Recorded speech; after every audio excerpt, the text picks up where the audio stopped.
Bah, sơ slangបងប្អូននេះខ្ញុំព្រាណាបិទនុយបងប្អូននេះបិទនុយត្រីឆាប់ខាំ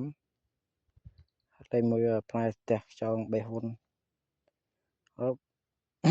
ផ្លែនេះរើសនុយបងប្អូនថ្នាក់វាអត់រើសនុយទេលើយើងបិទនុយបងប្អូន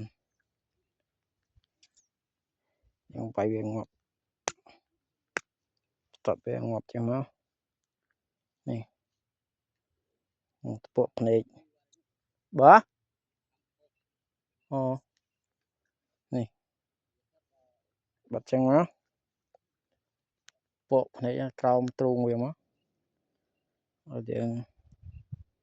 ពកដូចខ្លីពាក់កណ្ដាលកផ្លៅមកពាក់កណ្ដាលពួនជើងនេះខាងផងបានបាត់ហើយរួចយើងដាក់ស្នាប់បងប្អូន